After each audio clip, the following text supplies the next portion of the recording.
Joining us now is radio talk show host Jeff Santos from Boston tonight, WWZN, and also Brad Blakeman, a Republican strategist and columnist. All right, gentlemen, do the poll numbers mean anything? Jeff, what do you think?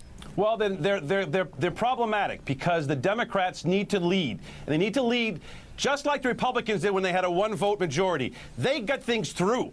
Budget reconciliation, Harry Reid.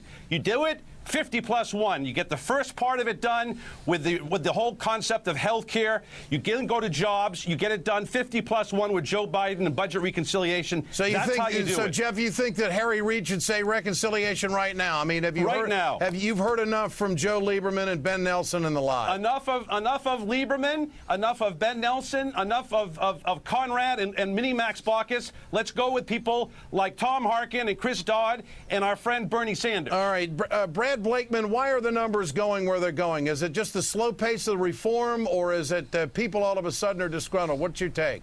I think people are disenfranchised. We saw it in New York, in New Jersey, and here in Virginia.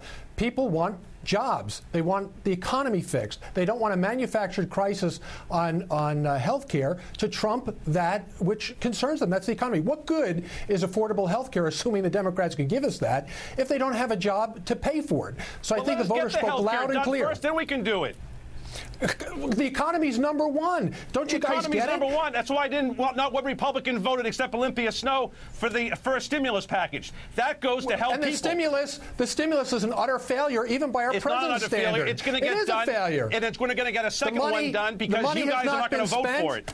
The money has not been spent, and the president promised. That's what you guys like to do in the Senate. No, the president promised that unemployment would not go over 8.5% if a stimulus was passed. He failed. It's over 10% nationally.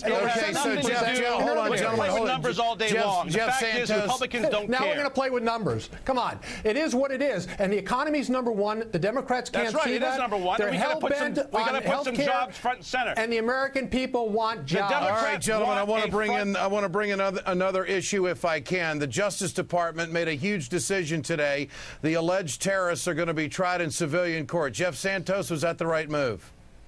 I think it's the right move. We gotta be careful about overreacting to every decision that comes out and makes us look like, oh well, it could be bad or could be good. It's a fine decision. Let's move forward. Brad, what do you think?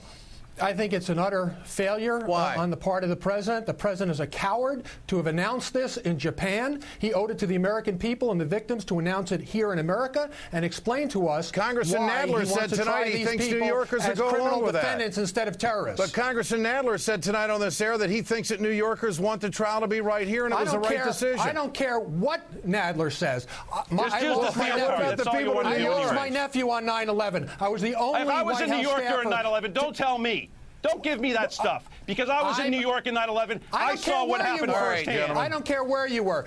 The fact of the matter is, it's dangerous for America to treat this as a criminal prosecution and a law enforcement operation instead of terrorism. 2004 campaign. All right, Jeff, one final question for Brad. Why is it dangerous for America? Why would we be less secure when we have tried terrorists in civilian court before, and the ones who hit the World Trade Center in '93 are behind bars right now?